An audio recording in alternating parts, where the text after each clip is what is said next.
A'udzu billahi minasyaitonir rajim. Bismillahirrahmanirrahim. Assalamualaikum warahmatullahi wabarakatuh. Alhamdulillahi rabbil alamin, wassalatu wassalamu ala asyrafil anbiya'i wal mursalin wa ala alihi wa sahbihi wa man iktada bihadi ila yaumiddin.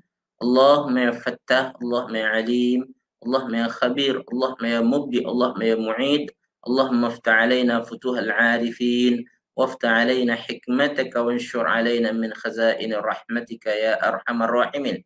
اللهم ارحمنا بالقرآن واجعله لنا إماما ونورا وهدى ورحمة.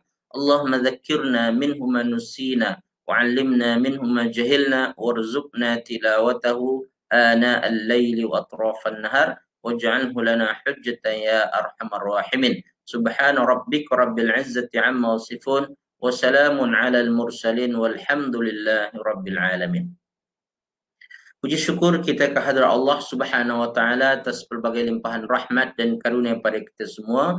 Kemudian salawat dan salam pada junjungan Nabi besar Muhammad sallallahu alaihi wasallam.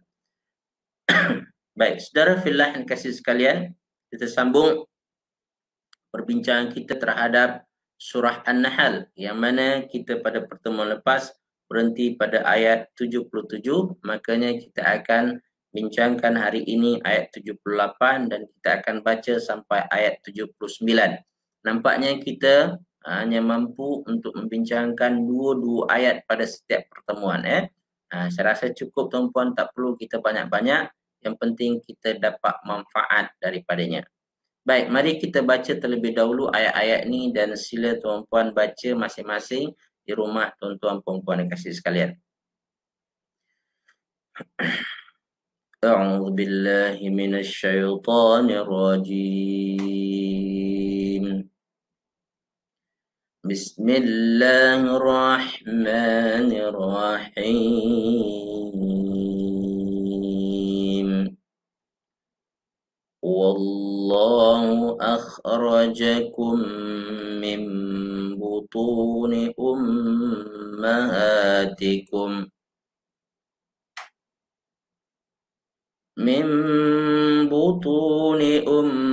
أمهاتكم لا تعلمون شيئا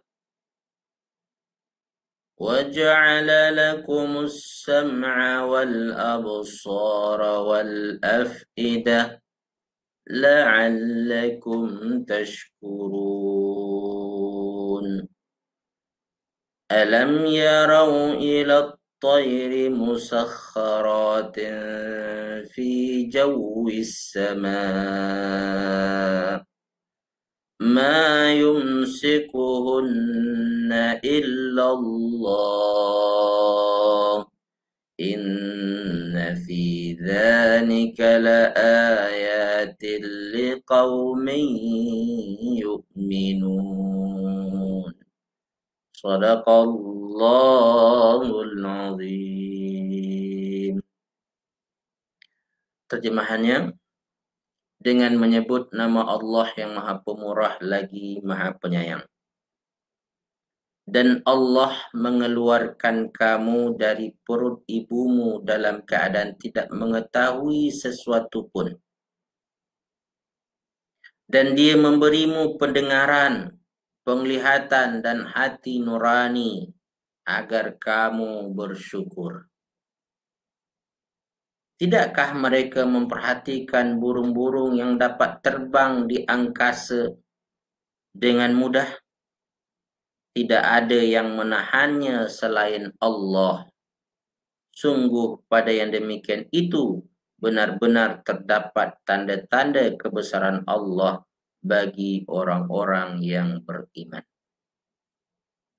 Maha benar Allah ke atas firman-firman-Nya. Saudara fillah yang dikasihi sekalian, tema yang kita angkat daripada tadabbur kita terhadap surah An-Nahl adalah bagaimana menjadi mukmin produktif. Namun sebelum kita tadabbur, kita akan jelaskan tafsiran terhadap ayat-ayat yang kita baca ini.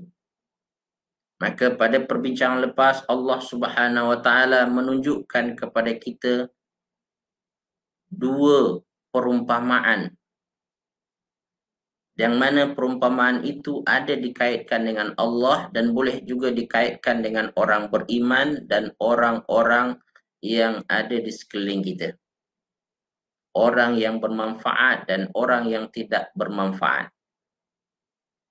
Maka sebagaimana saya jelaskan sebelum ini, berdasarkan kepada konteks dan urutan ayat, maka ia lebih cenderung menjelaskan tentang Allah Subhanahu wa taala. Dan dari penjelasan tersebut kita dapatkan bahwasanya Allah Subhanahu wa taala itu Maha berkuasa. Berbeza dengan berhala, dengan tuhan-tuhan yang lain yang mana kuasa mereka itu tak ada langsung, la yaqdiruna ala syai'. Mereka tak ada kuasa apapun. Berbeza dengan Allah yang Dia Maha berkuasa, segala sesuatu yang diinginkan pasti akan tercapai dan tak ada siapa yang boleh menghalangnya. Maka pada ayat ini Allah Subhanahu wa taala menambahkan penjelasannya tentang kuasanya. Dan apakah kuasanya pada ayat ini disebutkan? Yaitu kuasa Allah Subhanahu wa taala akhrajakum min butuni ummahatikum. Itu mengeluarkan kamu daripada perut ibu-ibu kamu. Yang mana kamu pada waktu itu la ta'lamuna syai'an. Tidak ada pengetahuan apa-apa pun. Tidak ada ilmu. Tak ada yang dimiliki bahkan. Ketika itu kamu kosong, zero. Lalu Allah Subhanahu wa taala memberikan kepada kamu pendengaran. Wa ja'ala lakumus sam'a, dia bagi pendengaran, wal absara, penglihatan, wal af'idah, iaitu hati nurani. Al afidah ini dari segi bahasa dia boleh bermakna hati dan dia boleh bermakna akal juga. Buka kamus ataupun jumpa afidah ataupun singularnya adalah fuadun, maka ia bermakna qalbun atau aqlun. Boleh bermakna hati dan boleh bermakna juga adalah akal. Maka Allah Subhanahu wa taala beri kamu akal fikiran dan hati nurani untuk kamu gunakan dalam kehidupan kamu. Semua itu merupakan nikmat-nikmat Allah Subhanahu wa taala. Nikmat Allah kamu diberi peluang untuk berada di dalam perut ibu kamu. Nikmat Allah Subhanahu wa taala yang mana kamu diberikan pendengaran, penglihatan dan juga hati nurani serta akal fikiran. Semua itu adalah nikmat. Maka ayat yang ke-78 ini mengingatkan manusia kepada kuasa Allah Subhanahu wa taala dan juga mengingatkan kepada nikmat Allah Subhanahu wa taala. Makanya surah An-Nahl ini dinamakan dengan surah apa? An-Ni'am, nikmat-nikmat Allah Subhanahu wa taala. Allah menyebut-nyebut kembali nikmat yang telah diberikan kepada kita. Dan tujuannya apa dia? Tujuan untuk kita bersyukur. Maka di ujung ayat 78 Allah sebutkan la'allakum tashkurun. Mudah-mudahan kamu bersyukur. Matlamatnya untuk manusia bersyukur dengan apa? Dengan menyedari itu datang daripada Allah Subhanahu wa taala, dengan memuji Allah Subhanahu wa taala dan menggunakan nikmat itu sebaik-baiknya jalan Allah Subhanahu wa taala. Jadi saudara fillah yang dikasihi sekalian, nikmat yang diberikan oleh Allah Subhanahu wa taala untuk kita syukuri dan untuk kita gunakan di jalan Allah Subhanahu wa taala. So, saudara fillah yang dikasihi sekalian, maka pada ayat ini Allah Subhanahu wa taala mengingatkan kita pada nikmat besar tersebut. Dan tuan-puan dikasihi sekalian, dari segi tadabbur yang perlu kita ambil daripada ayat ini adalah pertama, wallahu akhrajakum min butuni ummahatikum la ta'lamuna syai'an. Manusia hidupnya bermula daripada nothing. Kita ini dari tidak ada, dari tak memiliki apa-apa pun. Kosong. Kosong apa? Kosong ilmu, kosong kemampuan dan keupayaan. Sebagaimana ketika kita lahir, tuan-puan, tak boleh buat apa-apa. Ya. Kita dibantu, ditolong. Kalau kita tidak dibantu dan ditolong, kita tak akan boleh survive hidup. Kita bergantung kepada ibu bapa kita. Dan ketika kita berada dalam perut ibu kita pun, kita tak ada apa-apa. Dan daripada makanan ibu bapa kita lah kita boleh hidup, bergantung kepada ibu. Makanan ibu.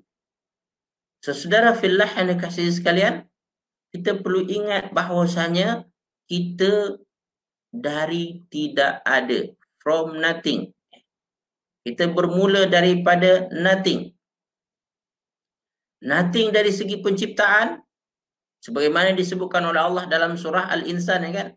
Hal ata 'alal insani hinun minad dahri lam yakun syai'an madhkura.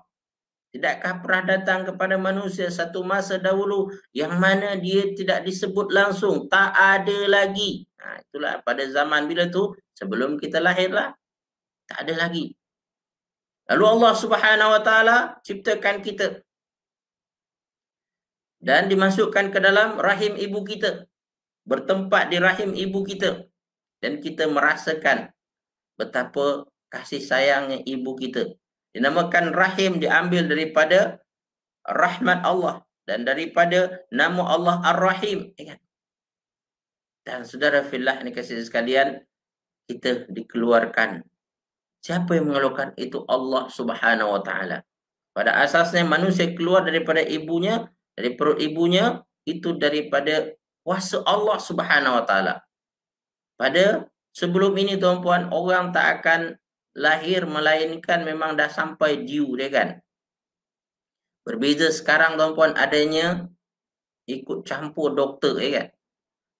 Dahulu orang kalau memang tak terasa lagi, tak akan bersalin. Selagi tak terasa, dia tak akan bersalin, kan. Kalau tak keluar normal, maka tak keluar, dia tunggulah. Interview orang luar pada waktu itu tidak banyak. Sekarang, tuan-puan dikasih sekalian, doktor boleh. Awak nak bersalin bila, kan? Kalau tak boleh secara normal, dia bedah perut, keluar dia. So, saudara fillah yang dikasih sekalian, tapi sebenarnya pada asasnya itu Allah yang menjadikan manusia boleh keluar daripada perut ibunya. Allah yang memberikannya, menganugerahkan. So, saudara fillah ni kasih, kadang-kadang zaman moden ini kuasa Allah itu mula ditutupi oleh kuasa manusia. Kemampuan Allah tersebut mula ditutupi oleh kemampuan manusia. Sebagai apa? Sebagai ujian bagi manusia. Adakah manusia masih ingat lagi proses asal bahawa Allah lah di sebalik itu semua? Kadang-kadang manusia lupa ketika dinampakkan oleh Allah peranan makhluk lebih besar pada dirinya dan peranan Allah itu tak nampak, maka dia bergantung kepada makhluk tersebut. Maka dia terlibat dalam syirik, terlibat dalam perkara-perkara yang menyebabkan dia jauh daripada Allah Subhanahu Wa Taala. Tapi mukmin, tuan-puan yang kasih sekalian, dia walaupun hebat macam mana pun bantuan dan keterlibatan makhluk dalam hidupnya, dia sentiasa ingat Allah Subhanahu Wa Taala. Dia tahu itu daripada Allah Subhanahu Wa Taala. So, saudara fillah yang dikasihi sekalian, maka manusia bermula daripada nothing ini, dari tak ada, tuan-puan. Dari tak ada ilmu, dari tak ada kekuatan. La ta'lamuna syai'an. Kamu tak tahu apa-apa. Menunjukkan ilmu yang ada pada manusia, itu semua adalah anugerah Allah Subhanahu Wa Taala. Bukan hanya setakat ilmu, kekuatan, kemampuan yang dia ada, itu pun anugerah Allah Subhanahu Wa Taala. Kekayaan, kepunyaan yang dia ada sekarang itu adalah anugerah Allah Subhanahu Wa Taala, sebab dia lahir kosong tanpa ada apa-apa. Bahkan tak ada baju pun, kan? Hanya kulit saja. Bersyukur pada Allah Subhanahu wa taala. Semua itu adalah anugerah Allah Subhanahu wa taala. Saudara fillah yang dikasihi sekalian, maka Allah sebutkan selanjutnya tuan-puan, yaitu ya, perkara-perkara yang Allah jadikan asbab kita berjaya di dunia ini. Apa dia? Yaitu asbab kejayaan kita adalah ibu kita. Ya. Peranan ibu kita mesti kita sedari. Maka mukmin produktif tuan-puan, dia tak boleh menafikan jasa baik ibu dia. Dia pasti akan menghargai. Dia pernah singgah selama 9 bulan 10 hari dalam perut ibunya. Maka dia tak boleh nak melupakan itu. Dia akan menghargainya. Dan di sini juga tuan-puan, mukmin produktif tuan-puan mengingat dan mengenang jasa orang yang pernah memberi bantuan kepadanya, memberi pertolongan kepadanya. Dia tidak pernah melupakannya. Dia akan kenang, dia akan hargai, dia akan ucapkan terima kasih kepada orang-orang yang pernah memberi peranan langsung dalam kehidupannya. Ya, ada kesan langsung dalam kehidupannya. Terutama siapa dia? Ibu bapa dia, guru dia mungkin, ya, kawan-kawan dia, saudara mara dia, yang ada secara langsung memberi peranan, maka dia akan hargai. Berbeza dengan manusia, kadang-kadang ataupun dia lupa diri. Ya. Bahkan sampai lupa peranan ibu bapa dia. Dia tak melihat bahawa jasa ibu bapa dia begitu besar. Kalaupun tidak membesarkannya secara langsung, ada orang kadang-kadang tuan-puan dengan saya merasa terkilan. Sebab apa? Dia membesar bukan dengan ibu bapa dia. Saya membesar dengan nenek saya, Ustaz. Ya, ibu bapa saya sibuk bekerja. Dia buat ini, buat itu, sehingga tak sempat nak jaga saya. Dia serah saya pada nenek saya, ataupun dia serah saya pada makcik saya. Tuan-tuan, puan-puan dikasihi sekalian, dengan keadaan seperti itu pun kita tak boleh melupakan jasa dia. Sebab 9 bulan dia bawa ke sana kemari, ya kan? Maka kita tak boleh melupakan jasa tersebut. Seorang yang beriman, yang mukmin produktif, tuan-puan, akan menghargai setiap sumbangan, setiap ya, bantuan dan pertolongan yang pernah dia dapatkan daripada sesiapa pun. Maka dia akan menghargai itu, dia akan ingat sampai bila-bila masa. Dan tuan-puan dikasihi sekalian, jadi untuk berjaya kita kena mengenang jasa orang-orang yang berperanan pada kita ini. Sebagaimana untuk berjaya di dunia, tuan-puan, kita kena menggunakan potensi-potensi hebat yang Allah bagikan kepada kita. Apa itu? Potensi pendengaran, as-sam'a, wal basara, penglihatan, wal afidah, iaitu hati kita, ataupun akal dan hati kita yang Allah beri kepada kita, kita kena gunakan sebaik-baiknya. 3 ini, kata ulama, ia adalah sumber kepada ilmu. Dan ilmu ini merupakan power, kuasa yang boleh menggerak kita, membantu kita untuk menjadi lebih baik. Maka saudara fillah yang dikasihi sekalian, dengan ilmu, dengan pendengaran, tuan-puan akan dapat nama dia, satu perkara namanya ilmu yakin. Ya. Ilmu yakin adalah ilmu yang tuan-puan dapatkan melalui pendengaran. Tuan-puan dengar orang cakap macam ni dan tuan-puan rasa yang dia cakap itu adalah betul. Ya. Maka tuan-puan percaya dengannya dan meyakininya disebabkan apa yang dikatakan oleh orang tersebut. Atau ilmu yakin. Ya. Berdasarkan apa yang kita dengar. Ya. Dan yang kedua apa dia? Ada nama dia apa lagi? Yakin yang kedua apa itu? Penglihatan. Ya, itu ainul yakin. Sesuatu baru dikatakan ainul yakin, tuan-puan, apabila kita lihat dengan mata kepala kita sendiri. Kita saksikan. Maka apabila sesuatu yang tadi kita dengar lalu kita saksikan sendiri, maka dia akan bertambah lagi. Jadi ainul yakin, benarlah itu. Ya. Dan tuan-puan dikasihi sekalian, ketahuilah keyakinan tuan-puan itu akan menjadi lebih hebat lagi, akan menjadi lebih dahsyat lagi apabila tuan-puan dapat memandangnya dengan pandangan mata hati. Menggunakan afidah tuan-puan dikasihi sekalian. Itu sampai merasakan, sampai ada feeling dalam diri tuan-puan terhadap apa yang ada tersebut. Dan feeling ini menyebabkan tuan-puan susah untuk diganggu gugat lagi, dikeragui lagi. Maka tuan-puan sampai kepada haqqul yakin. Maka ilmu yang kita ada tuan-puan mesti kita cuba untuk tingkatkan. Daripada ilmu dengar-dengar saja kepada ilmu yang tuan-puan saksikan. Disaksikan di sini tuan-puan buat sendiri. Tuan-puan lakukan.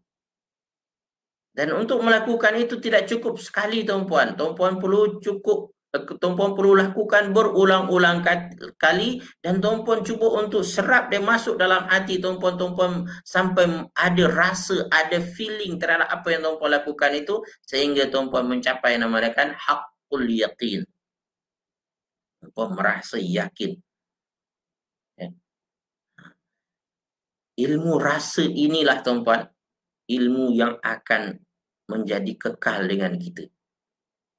Dan ingat tuan-puan dikasihi sekalian, Allah pun mengatakan berjumpa dengan Allah nanti dengan apa? Dengan hati tuan-puan. Yauma la yanfa'u malun wala banun illa man atallaha biqalbin salim. Tidak akan manfaat harta benda, anak pinak, melainkan apabila kita datang dengan hati yang selamat. Hati ini yang akan kita bawa tuan-puan. Di antara hati yang selamat, di dalamnya ada haqqul yakin. Sesuatu yang yakin. Tidak berbelah lagi tentang kuasa kebesaran Allah, tentang rasa nikmat yang kita rasakan, yang kita ada ya. Maka haqqul yakin. Ini sangat penting. So Allah Subhanahu wa taala memberikan kepada kita elemen-elemen yang membantu kita untuk sampai kepada haqqul yakin ini. So saudara fillah yang dikasihi sekalian, gunakanlah itu dengan sebaik-baiknya. Sesungguhnya ia akan membantu kita untuk mendapat darjat yang lebih baik di sisi Allah Subhanahu wa taala. Baik, saudara fillah yang dikasihi sekalian. Juga kita ingatkan di sini tuan-puan bahwasanya kelebihan ilmu, kelebihan harta, kelebihan nikmat yang Allah bagi kepada kita mesti menyebabkan kita merasa bertambah berhutang budi dengan Allah Subhanahu wa taala. Merasa limpah nikmat kurniaan Allah yang besar kepada kita menyebabkan kita tuan-puan semakin tunduk, semakin malu dan segan kalau sekiranya kita tidak taat dan patuh kepada Allah Subhanahu wa taala. Kalau kita tidak melaksanakan perintahnya dan meninggalkan larangannya, sebab begitu banyak limpah kurnia yang Allah bagi pada kita. Maka Allah ingatkan kita melalui ayat ini supaya lihat apa yang Allah dah bagi. Ya. Jangan lagi terpengaruh dengan apa yang kita tak ada lagi, yang kita tak dapat lagi. Syukuri dulu apa yang ada, insya Allah nanti akan dapat banyak. Akan bertambah lagi. Ya. Insya Allah syukur akan menyebabkan rezeki kita bertambah, bukan berkurang. Baik, saudara fillah yang dikasihi sekalian. Jadi ini dia nikmat Allah Subhanahu wa taala yang Allah sebutkan pada ayat 78 surah An-Nahl dan dia juga mengingatkan kita kepada nikmat-nikmatnya. Ia adalah kuasa Allah Subhanahu wa taala yang perlu kita sedari juga. Baik, tuan-tuan dikasihi sekalian, sebelum kita lanjutkan pada tafsir dan tadabbur ayat 79, saya ingin tengok dahulu komen tuan-tuan dikasihi sekalian. Terima kasih Kak Rahimah ya, karena berkongsi nota Betul Alhamdulillah Kak Raimah cukup rajin, tuan-puan boleh tengok nota-nota yang dia buat terima kasih juga kepada Kak Nakia, sebab tu masa dulu ramai ibu yang meninggal masa nak lahirkan anak Sebab apa? Doktor-doktor dan bidan-bidan pada waktu itu tak cukup Alhamdulillah. Jadi ibu bapa kita bergolok gadai tuan-puan untuk melahirkan kita, maka ketika kita besar kita tidak berterima kasih dan tidak menghargainya. Ini satu sifat dan satu perangai yang tak betul Okey, kita ada soalan daripada Kak Syakira. Ustaz, jadi seorang selain daripada usaha mencari, adakah ia adalah kurniaan Allah yang memilih? Jadi seorang selain daripada usaha mencari, adakah ia kurniaan? Ya. Tuan-puan kasih sekalian, di sini saya cuba fahami soalannya. Tuan-puan kasih dari segi yang kita dapat, dari segi yang kita peroleh dibandingkan usaha kita tuan-puan, sebenarnya usaha kita itu ciput. Usaha kita sebenarnya tak seberapa tuan-puan. Ditambah sebagai Muslim tuan-puan dikasih sekalian, itu usaha dan anugerah yang Allah beri. Kalau tuan-puan compare, tuan-puan bandingkan, tuan-puan akan dapatkan bahawasanya usaha tuan-puan tak seberapa sebenarnya. Dan yang tuan-puan dapatkan banyak. Kalau betul tuan-puan bersyukur, tuan-puan akan dapat. Saya secara pribadi seperti itu tuan-puan. Saya rasa, ya Allah, usaha saya tak seberapa sebenarnya. Tapi yang Allah bagi, yang Allah limpahkan, ya Allah, Masya Allah.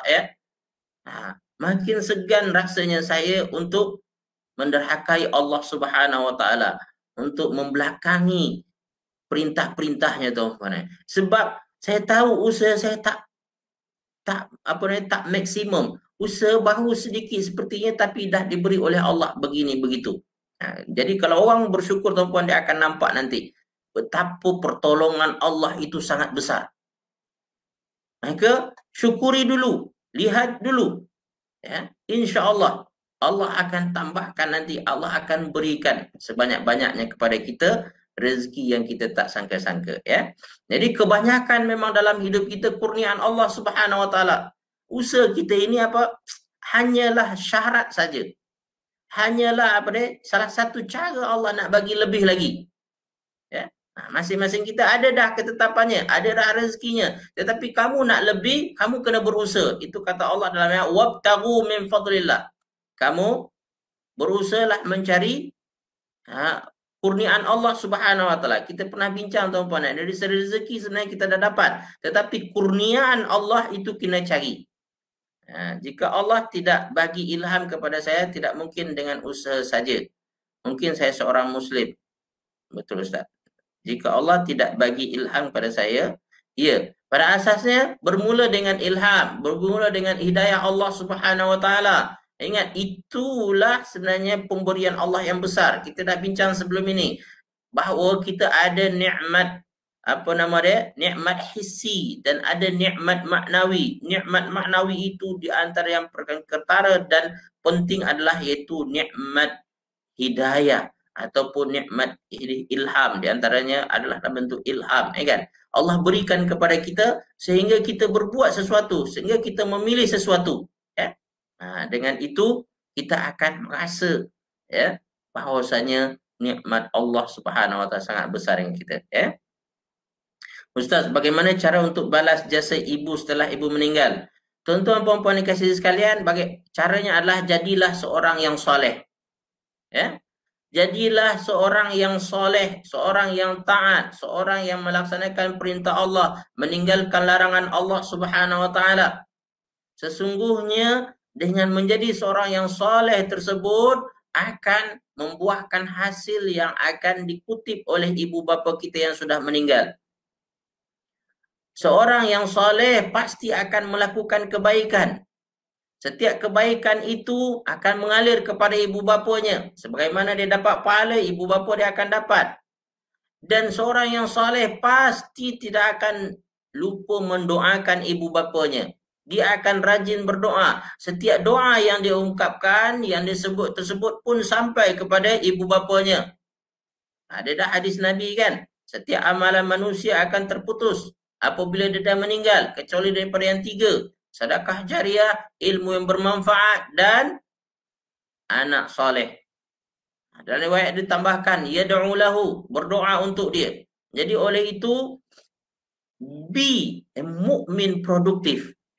Jadilah mukmin produktif, soleh, bermanfaat.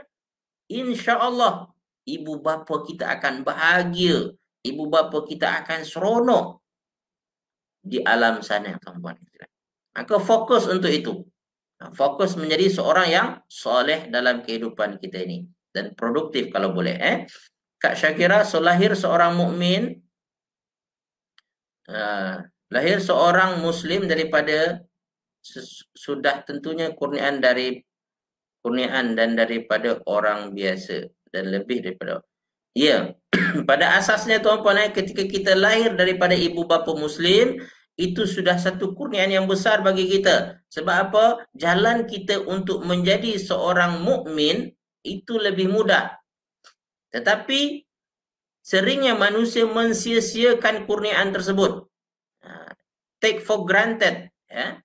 Mengambil mudah bahwasanya kalau saya ibu bapa seorang muslim, maka nanti saya akan menjadi seorang mukmin. Tidak, mukmin tu iman tuan-puan perlu diusahakan. Usahakan dengan apa? Amal soleh. Maka Allah selalu sebutkan, illal ladzina amanu wa amilus solihat.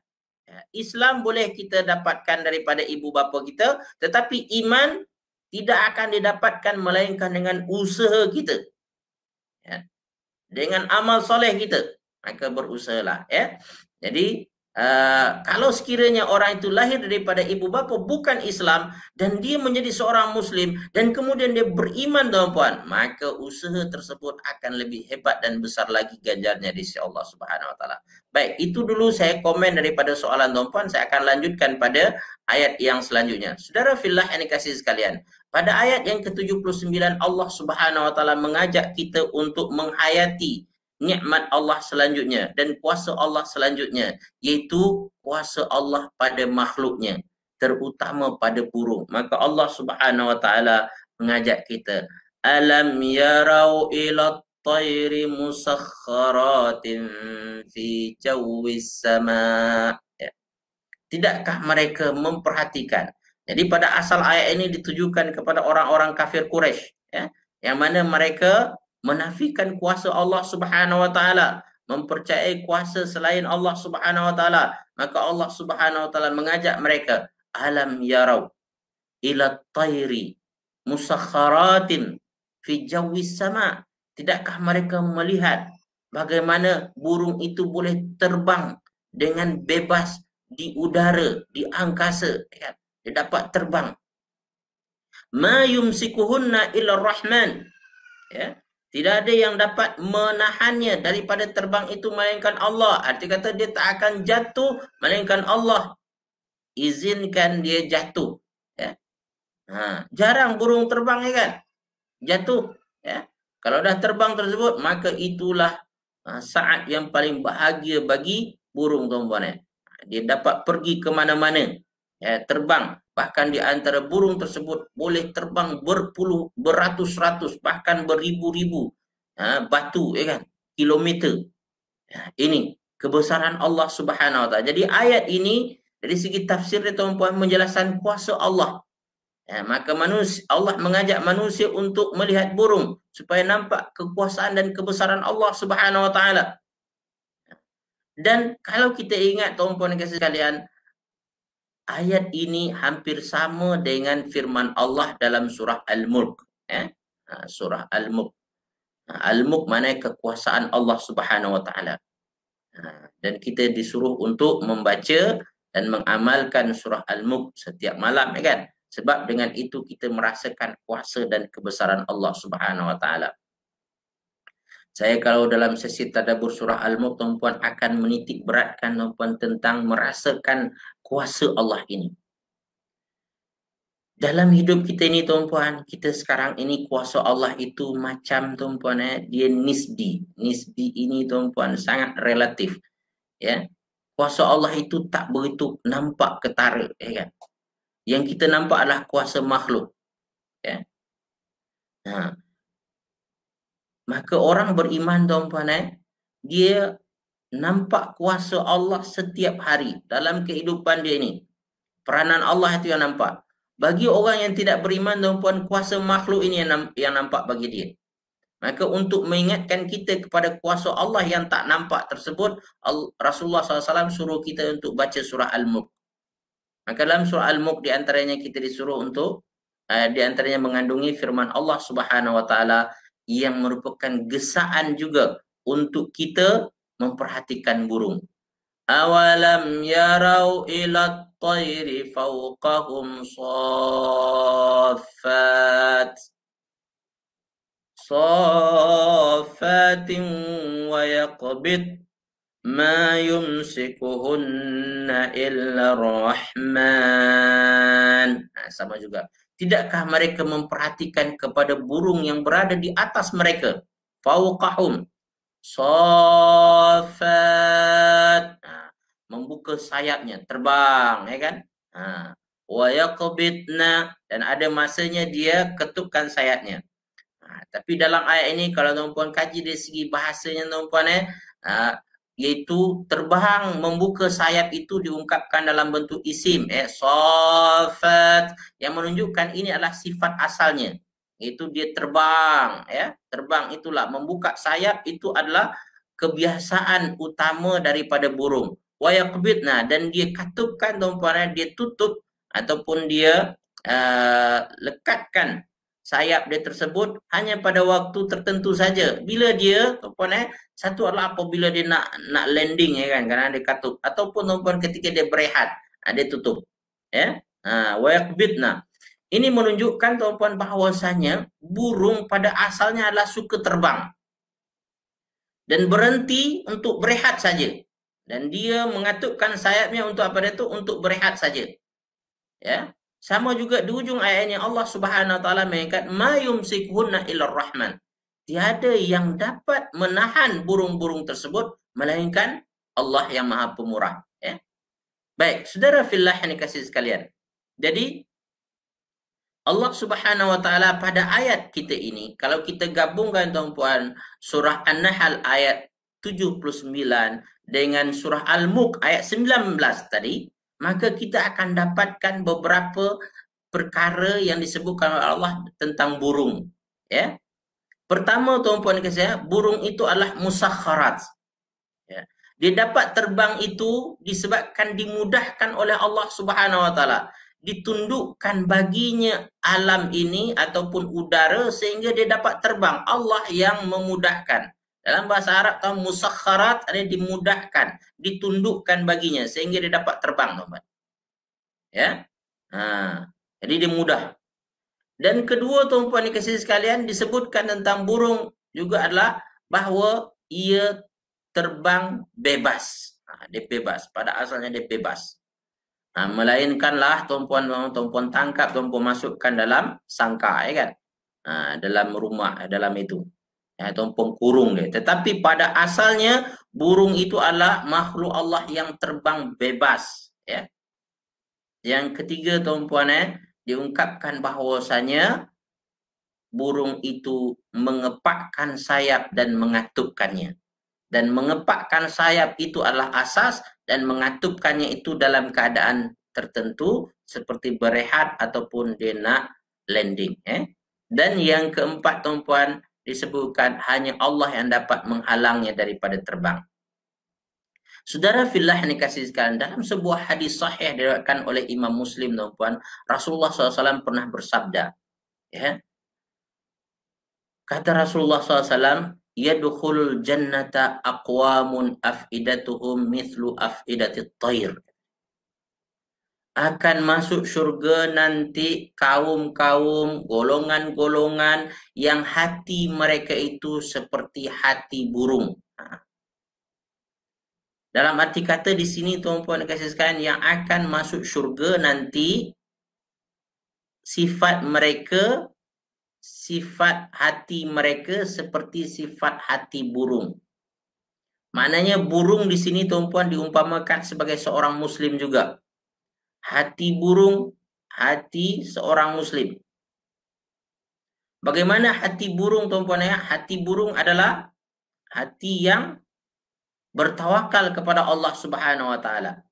Maka Allah maka Rasulullah SAW dalam riwayat lain ya, ini terjemahan daripada hadis tadi, akan masuk surga satu kaum yang hati mereka seperti burung.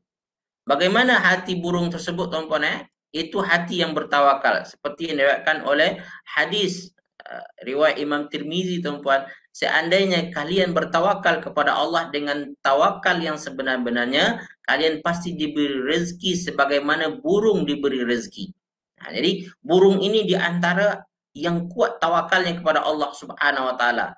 Yang mana burung tuan-puan kasih sekalian dijelaskan oleh hadis itu lagi ya. Dia pergi pagi dalam keadaan perut kosong, kemudian pulang pada petang harinya dalam keadaan kenyang.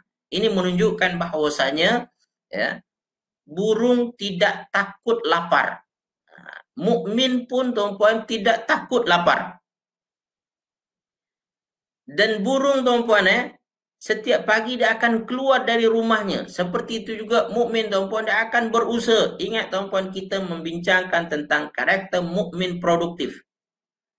Mukmin produktif tuan-puan, dia tak risau pasal makanan. Yang penting dia akan berusaha, dia akan keluar dari rumahnya, dia akan mencari jalan tuan-puan. Kebetulan di rumah saya sekarang tuan-puan banyak burung. Saya perhati tuan-puan, petang-petang tuan-puan.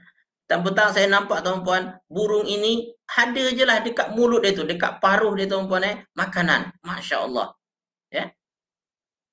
Saya yakin dia pun dah makan tuan-puan dan ketika balik ke sarang dia tuan-puan, dia bawa pula makanan lain. Untuk apa? Untuk anak-anak dia. Ini sifat orang beriman tuan-puan Dia dah kenyang, ya, dia sendiri dah kenyang, tapi dia tak lupa untuk membawa makanan kepada anak-anaknya. Saya teringat lagi tuan-puan, mak saya dulu tuan-puan. Ya Allah ya, semoga Allah memberkatinya dan merahmatinya tuan-puan. Yang mana mak saya ini jarang keluar tuan-puan. Kalau keluar tuan-puan confirm kita akan tunggu ada sesuatu lah yang dia bawa untuk kita makan. Balik je daripada luar tuan-puan maka kita akan berserubung atau ramai-ramai tuan-puan adik-beradik tuan-puan saya lah terutamanya sebagai anak bongsu tuan mesti tunggu dah tu. Dan tuan-puan tangkap apa yang ada di tangan itu, kita angkat, saya angkat tahu bukan untuk apa, untuk ambil apa makanan ada dalamnya. Inilah seorang ibu, ibu saya dulu, sebab ibu saya ibu tunggal dulu tuan-puan ayah saya meninggal masa kecil. Ya, tuan-puan kasih sekalian, dan saya rasa seorang mukmin seperti itu juga. Dia membawa sesuatu untuk keluarga dia. Selain dia guna untuk diri dia, dia tak lupa untuk guna bawa untuk anak-anak dan keluarga. Dia memberi manfaat tuan-puan. Poin kita mukmin produktif adalah cari sesuatu yang memberi manfaat. Dan tuan-puan, burung merupakan di antara makhluk Allah yang disuruh kita untuk memperhatikannya. Sebagaimana kita mengambil pelajaran daripada lebah, maka dalam surah An-Nahl ini disuruh kita untuk memperhatikan burung pula. Ambil pelajaran, cari pengajaran daripada burung tersebut. Di antaranya adalah hati yang cekal tadi itu. Hati yang kuat, hati yang tabah, hati yang tak pernah kenal lelah, kan? Berusaha. Dia terbang tuan-puan. Maka tadi kita sebut di antara sifat burung disebutkan oleh Allah adalah safat. Dia tuan-puan mengepakkan sayapnya, dia berusaha untuk terbang tuan-puan. Dalam hati kata tuan-puan, mukmin yang produktif adalah dia akan berusaha bekerja. Tak boleh duduk diam. Dia akan berusaha bekerja, cari jalan macam mana untuk mendatangkan manfaat untuk dirinya dan juga pada ahli keluarganya. Ya. Bila dia akan berehat tuan-puan, seperti mana burung akan berehat tuan-puan, akan mengatupkan sayapnya, akan berhenti bekerja tuan-puan bila dia memang nak tidur lah, nak rehat. Ya. So, pada asasnya mukmin itu berusaha tuan-puan. Jadi dari segi zahir tuan-puan, mukmin akan aktif. Ya, aktif bergerak ke sana ke sini, jumpa orang ini, jumpa orang itu, dari segi itu dia aktif. Tapi dari segi hati tuan-puan, hati yakin akan ada rezeki yang akan dia dapat, akan ada anugerah Allah yang menunggu dia, mesti ada. Dia pegang tu, Allah tak akan sia-siakan usaha saya. Dia akan cari. Ya. Dan kalau tuan-puan perhatikan tuan-puan, burung ketika mencari makan, tuan-puan, dia tak cukup pergi satu tempat, dia pergi tempat lain tinggal. Yang pasti adalah dia balik perut kenyang. Kemudian ada bekal yang akan dibawa untuk ahli keluarga dia. Mukmin seperti itu juga, tuan-puan. Dia mesti mempunyai hati yang kuat, yakin dengan Allah, dan dia dari segi zahir berusaha, tuan-puan. Dia pergi sana sini, jumpa orang, tak dapat ini, dia cari jalan yang lain. Tak boleh dia duduk diam je. So, saudara fillah yang dikasihi sekalian, siapa yang akan menghentikannya daripada usaha tersebut? Hanya Allah. Hanya Allah. Kalau orang tanya, awak ni rajin sangatlah.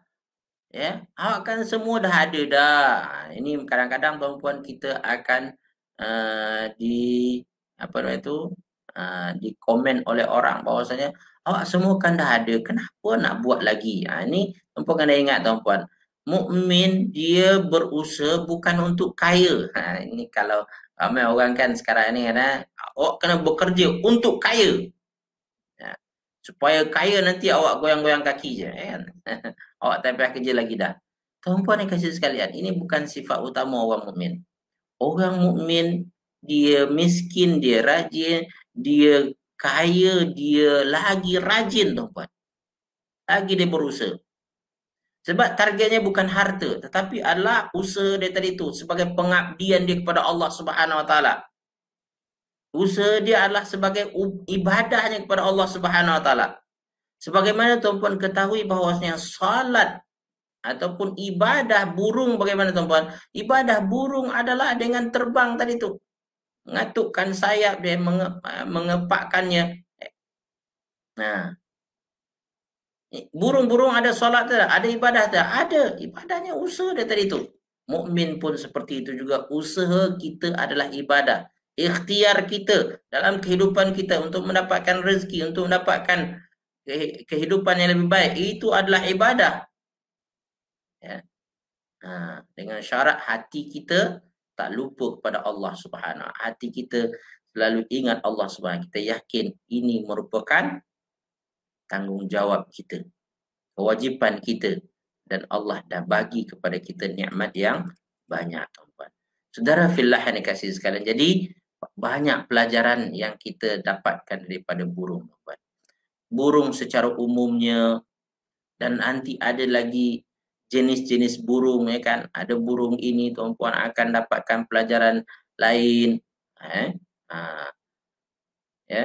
Jadi tuan-puan mengkaji tentang burung dan berusaha untuk mengambil pelajaran daripada burung itu sesuai dengan ujung firman Allah dalam surah An-Nahl ayat 79 itu adalah tanda iman.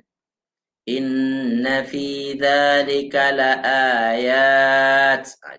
Diungkapkan tuan-puan, tanda kebesaran Allah itu ayat. Banyak tanda kebesaran Allah.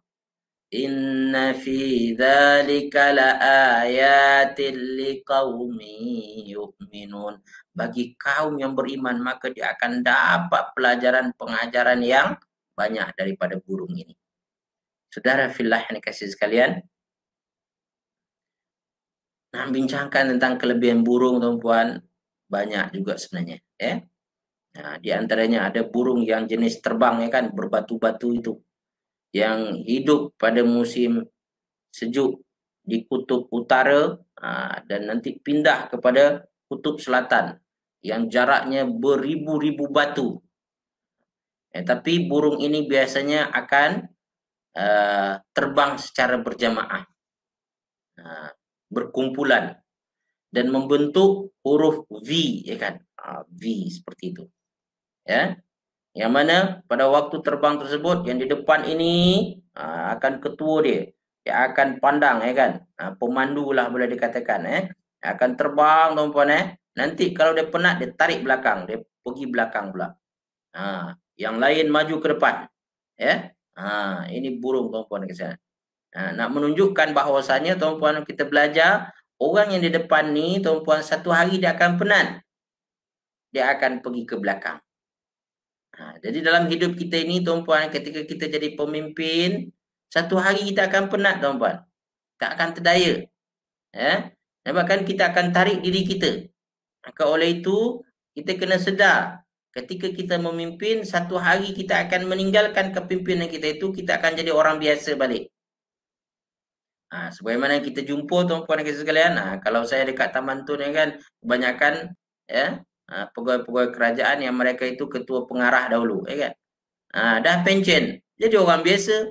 Memang pun pergi masjid tuan-puan macam orang biasa. Walaupun dia dulu ketua pengarah. Dan sekarang nak jadi ketua pengarah lagi, tak mampu lagi dah. Tak kuasa lagi dah, ya kan. So kita pasti akan ada proses menurun tersebut. Dan kita pun dah bincang dalam surah An-Nahl bahwasanya ada umur kita yang menyebabkan hilang kekuasaan kita, hilang kemampuan dan keupayaan kita. Dan kita kena sedar. Dari burung pun seperti itu juga. Dia berganti-ganti. Tak tetap. Dan burung tuan-puan kalau dia nak bergerak jauh ataupun berjalan jauh, dia berjamaah. Kita pun tuan-puan, kalau kita nak berjalan jauh tuan-puan, nak bergerak lebih jauh lagi, maka kita kena beramai-ramai, berjamaah. Dan saya berharap tuan-puan dan guys sekalian, dalam kumpulan kita tadabbur bersama saya ini, kita sama-sama berjamaah. Ya, untuk meraih redha Allah Subhanahu wa taala, saling baik memperbaiki, saling nasihat menasihati, ingat mengingati, sehingga kita sama-sama menjadi lebih baik. Mungkin di antara tuan-puan yang ingin tadabbur Al-Quran sendiri-sendiri, boleh silakan. Tetapi tuan-puan dikasih sekalian, biasanya yang seorang-seorang ni tak tahan lama. Tapi kalau sekiranya kita tadabbur ramai-ramai ni, kita boleh tahan lama. Alhamdulillah tuan-puan, sampai ke hari ini kita masih ada lagi peserta kita. Dan saya pun sengaja tuan-puan buat grup ini supaya pada saya dapat komitmen. Bayangkan tuan-puan, kalau saya seorang saja, ada masanya kata, alah, cutilah dulu, tak payah baca lah, ya kan. Tak payah tadabbur lah. Tapi karena kita dah set masa kita, dah set apa yang kita nak buat tuan-puan. Setiap hari Rabu kita nak tadabbur, ataupun hari Isnin dan juga hari Jumaat. InsyaAllah kita usahakan. So tuan-puan, berjamaah lah. Dan berjamaah itu pelajaran yang kita dapat daripada burung. Dan tuan-puan dan kasih sekalian, setakat itu dulu perkongsian kita pada pagi ini. Maka kita hari ini dapat membincangkan surah An-Nahl ayat 78 dan 79. Pertemuan akan datang insyaAllah kita akan sambung lagi. Dan tentang burung ini banyak sebenarnya, tapi itu yang boleh kita bincangkan kali ini. Tengoklah nanti kalau sekiranya ada masa lagi, kita akan bincangkan lebih lanjut insyaAllah. Tuan-tuan perempuan dikasihi sekalian, yang baik dan benar daripada Allah Subhanahu Wa Taala, salah silap daripada diri saya sendiri, pada Allah saya mohon ampunannya, pada kita semua saya mohon kemaafannya, ya. Tuan-tuan perempuan dikasihi sekalian, kita akan akhiri dengan tasbih kafarah dan surat Al-Asri. Subhanakallahumma bihamdik, asyhadu an la ilaha anta, astaghfiruka wa atubu ilaik. A'udzu billahi minasyaitonir rajim. Bismillahirrahmanirrahim. Wal 'ashr innal insana lafi khusr illa alladhina amanu wa 'amilus salihati wa tawassaw bil haqq wa tawassaw bis sabr. Ya, sebelum saya salam tuan-puan, saya tengok dulu komen-komen tuan-puan sekalian. Alhamdulillah. Maaf Ustaz, kena join, kena keluar. Okey, selama tahun ni melancong dalam negara saja. Oh, Tuan Haji syukur. InsyaAllah Tuan Haji. Ada yang keluar untuk ada kelas bahasa Arab, silakan. Baik, tuan-tuan perempuan kasih sekalian, terima kasih kepada semua dapat berjamaah kita pada hari ini. Berjamaah dalam kembara rohani. InsyaAllah satu hari nanti kita akan berjamaah dalam kembara rohani. Siapa nak minat melancong dalam negeri je. Kita pergi mana, Langkawi ke, kita buat majlis ilmu kat sana. Okay, terima kasih pada semua. Alhamdulillah, dan juga pada Kak Rahimah. Ya, dan juga ini rindu kembara rohani. InsyaAllah. InsyaAllah kita kembara rohani lagi insyaAllah. Ya, sama-sama. Kak Syakirah dengan itu semua. Alhamdulillah. Silakan siapa yang ada halangan, ada nak cepat, Silakan. InsyaAllah jumpa lagi pada pertemuan akan datang. Assalamualaikum warahmatullahi wabarakatuh. Saya pun ada kelas sebenarnya. Lepas ini insyaAllah saya akan ada kelas di Yayasan Ta'lim. Tapi online lagi. Jumpa lagi insyaAllah. Assalamualaikum sekali lagi. Assalamualaikum warahmatullahi wabarakatuh.